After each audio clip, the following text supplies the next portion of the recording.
आज मैं आपके साथ मोस्ट ट्रेंडिंग अफ़गानी सलवार की कटिंग और स्टिचिंग शेयर करूंगी और बहुत ही सिंपल और इजी मेथड से मैं अफ़गानी सलवार आपको रेडी करना बताऊंगी। ये तो वीडियो शुरू करते हैं। तो मेरे पास 2 मीटर का फैब्रिक था जिसे मैंने इस तरह से डबल फोल्ड कर लिया है। सीधी साइड अंदर की ओर है और 2 से 2.25 मीटर में ये इजीली सलवार बनकर रेडी हो जाती है। तो इस कपड़े को हमें इस तरह से 4 फोल्ड कर लेना है। ये कपड़े की खुले वाली साइड है, इस तरफ से हम सलवार का आसन कट करेंगे और ये बंद वाली साइड है, इस तरफ से हम सलवार की लंबाई का निशान लेंगे। तो यहाँ पर हमारी लेंथ है 37 इंच की। तो जितनी भी आपकी लेंथ होगी ना उसमें से पहले आपने 8 इंच कम कर लेने हैं। 6 इंच की बेल्ट आएगी और 2 इंच की पोंचे पर पट्टी ऐड होगी। तो 8 इंच कम करने के बाद 29 इंच हमारी लेंथ आ रही थी और इसमें 1 इंच हमने मार्जिन ऐड करना है। तो यहाँ पर मैं 30 इंच पर एक सीधी लाइन ड्रॉ कर रही हूँ। अब इस लाइन के ऊपर हमें पोंचे का निशान लेना है। तो रेडी पोंचा मैं यहाँ पर 6 इंच का रखूँगी। तो 6 इंच का मैं यहाँ पर एक निशान ले रही हूँ। अब इस निशान से 10 इंच पर एक और निशान लगाएंगे प्लेट्स रेडी करने के लिए। पोंचे से 10 इंच एक्स्ट्रा कपड़ा लेंगे प्लेट्स रेडी करने के लिए। तो टोटल 16 इंच पर हमने पोंचे का निशान लिया है। अब इस खुले वाली साइड से हमें आसन का निशान लेना है। मेरे मेजरमेंट के अकॉर्डिंग आसन 8.5 इंच पर आ रहा है। आसन निकालने का एक सिंपल फॉर्मूला है कि जितना भी आपका हिप मेजरमेंट होगा, हिप मेजरमेंट को आपने 3 से डिवाइड कर लेना है। डिवाइड करने के बाद जो भी मेजरमेंट आएगा उसमें आपने 2 इंच प्लस कर लेने हैं। तो जो भी आपका हिप मेजरमेंट होगा उसी के अकॉर्डिंग आपका आसन का निशान आएगा। अब इस आसन के निशान से 2 इंच अंदर की तरफ एक सीधी लाइन ड्रॉ करेंगे इस तरह से। अब इस कॉर्नर से आसन की गुलाई देंगे। अब आसन की मार्किंग हमारी कंप्लीट हो चुकी है। अब इस आसन के निशान को और पोंचे वाले निशान को एंची टेप के साथ इस तरह से जोड़ेंगे और एंची टेप के साथ साथ यहाँ पर मार्किंग कर देनी है। तो मार्किंग हमारी बिल्कुल कंप्लीट हो चुकी है। अब इसी निशान के ऊपर इसे कट कर लेंगे। तो दोनों पल्ले कटने के बाद बचे हुए कपड़े से हमें बेल्ट और पोंचे के लिए पट्टी कट करनी है। तो एक्स्ट्रा कपड़े में से हमने इस तरह से एक बेल्ट को कट कर लिया है और बेल्ट की चौड़ाई मैंने कट की है 8.5 इंच पर। रेडी बेल्ट की लंबाई होगी 6 इंच और लंबाई में से कट किया है मैंने 23 इंच पर। जितना भी हिप मेजरमेंट होगा 2 से 2.5 इंच आपने एक्स्ट्रा कट कर लेना है।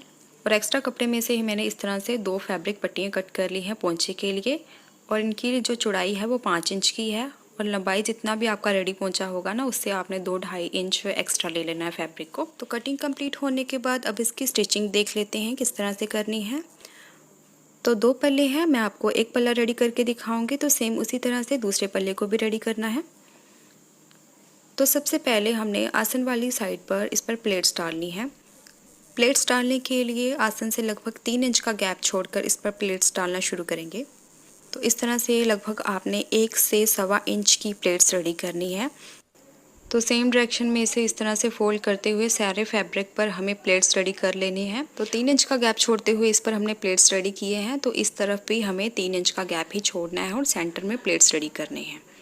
तो इस तरह से हमने सेंटर पर प्लेट्स रेडी कर ली है। अब जो हमने इस पर बेल्ट कट की है, बेल्ट के अकॉर्डिंग ही इस पर हमने प्लेट्स रेडी करने हैं। तो चेक कर लेंगे कि हमारी प्लेट्स बराबर आ रही है। तो देखिए बिल्कुल बराबर मैंने यहाँ पर प्लेट्स को सेट कर लिया है। तो जितनी आपकी बेल्ट की चौड़ाई होगी उसी हिसाब से आपकी यहाँ पर प्लेट्स आएंगी। तो आपने बेल्ट को एक बार रख के इस तरह से जरूर चेक कर लेना है। तो जैसे हमने ऊपर वाली साइड पर प्लेट्स रेडी की हैं, सेम इसी तरह से हमें पोंचे वाली साइड पर भी प्लेट्स की फोल्डिंग करनी है।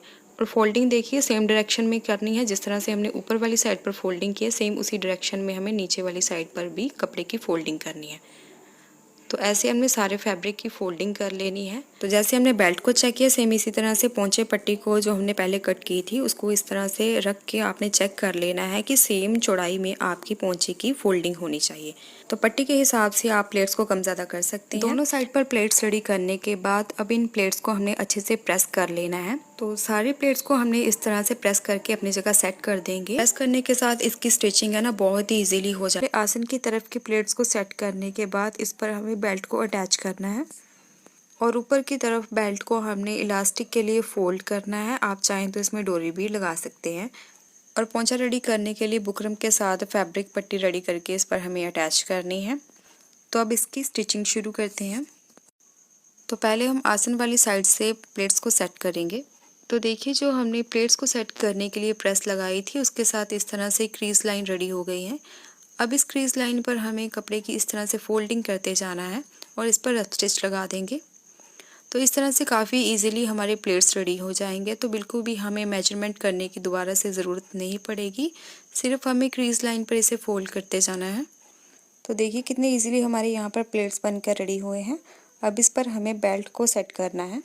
बेल्ट की सीधी वाली साइड प्लेट्स पर इस तरह से रखेंगे और एक सीधी सिलाई के साथ बेल्ट को अटैच कर देंगे। अब बेल्ट को सीधा करके इस पर टॉप स्टिच लगा देंगे।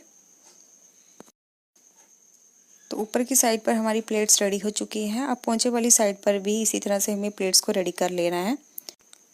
तो पोंचे वाली साइड में भी क्रीज लाइन के ऊपर प्लेट्स को फोल्ड करते हुए रफ स्टिच कर देंगे। प्लेट्स लगने के बाद इस पर जो हमने बुकरम पट्टी अटैच करनी है, अब उसे रेडी कर लेते हैं। पोंचे के लिए हमने पहले ही पट्टी कट करके रखी थी। अब 1.5 इंच चौड़ी बुकरम ली है और लंबाई इसकी है 13.5 इंच की। अब इस पेस्टिंग बुकरम को 1/2 इंच के फैब्रिक मार्जिन पर पेस्ट कर लेंगे। अब इस मार्जिन को भी इस तरह से अंदर की तरफ फोल्ड कर देना है। अब बुकरम को फोल्ड करेंगे और फोल्डिंग के बाद इस तरह से 1/2 इंच का मार्जिन छोड़ना है कपड़े का और बाकी कपड़े को ट्रिम कर देना है। तो इस पट्टी को अब हम पोंचे पर अटैच करेंगे। पट्टी को इस तरह से उल्टा कर लेना है। पोंचे की उल्टी साइड पट्टी को रखेंगे और 1/2 इंच के मार्जिन पर इसे सिलाई कर देंगे। अब पट्टी को सीधी वाली साइड पर इस तरह से फोल्ड कर लेंगे और पट्टी के बिल्कुल किनारे पर सिलाई कर देंगे। तो पोंचा हमारा बिल्कुल रेडी हो चुका है। आप चाहें तो इस पर लेस अटैच कर सकते हैं और बहुत से इस पर डिज़ाइन रेडी हो सकते हैं, पर मैं यहाँ पर सिंपल पोंचा रेडी कर रही हूँ। अब देखिए इस तरह से ये हमारी एक साइड पूरी कंप्लीट हो चुकी है और दूसरी साइड को भी सेम इसी तरह से हमने रेडी करके रखा है। अब इस वाले पल्ले को भी मैं इसी पर सेट कर दूँगी। सीधी वाली साइड अंदर की ओर रखेंगे और दोनों पल्लों को एक बराबर सेट करने के बाद दोनों तरफ की हमें आसन की सिलाइयाँ लगा लेनी है। दोनों साइड की आसन की सिलाइयाँ लगने के बाद अब पोंचे की फिटिंग की सिलाई लगा लेंगे। तो दोनों साइड के आसन को हमें इस तरह से मिला लेना है और पोंचे को इस तरह से एक बराबर सेट करने के बाद इस पर हमें सिलाई कर लेनी है। तो पोंचे की सिलाई लगने के बाद बेल्ट को हमने इस तरह से फोल्ड करके इस पर इलास्टिक लगा देंगे। तो पहले पोंचे की फिटिंग कर लेते हैं।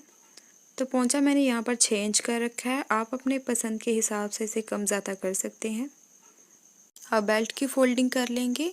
तो यहाँ बेल्ट की फोल्डिंग मैं 1.5 इंच की कर रही हूँ। 1 इंच की मैं इसमें इलास्टिक फिल करूँगी। आप इसमें डोरी भी डाल सकते हैं। इलास्टिक डालने के लिए थोड़ी सी सिलाई को ओपन छोड़ेंगे। इलास्टिक डालने के बाद इसे हमें बंद कर देना है। इलास्टिक ली है मैंने 1 इंच चौड़ी। तो जितना आपकी कमर का मेजरमेंट होगा उससे आपने 4 से 5 इंच इलास्टिक कम ले लेनी है। इलास्टिक डालने के बाद दोनों कॉर्नर को इस तरह से ओवरलैप करके इस पर सिलाई कर देंगे और सिलाई को पक्का कर लेंगे। 2 से 3 बार इस पर सिलाई कर लें और जो हमने इलास्टिक डालने के लिए सिलाई को ओपन छोड़ा था, अब इसे क्लोज कर देंगे। इलास्टिक को स्ट्रेच करेंगे 3 से 4 बार। इससे पूरी हमारी इलास्टिक कमर पर सेट हो जाएगी। अब इलास्टिक के सेंटर में भी एक सिलाई लगा लेंगे और ये सिलाई इलास्टिक को बिल्कुल स्ट्रेच करके लगाएंगे इस तरह से।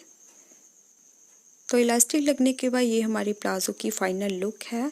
मैंने इसे साटन फैब्रिक के ऊपर रेडी किया है और कॉटन फैब्रिक के ऊपर भी बनी हुई ये सलवार बहुत ही प्यारी दिखती है।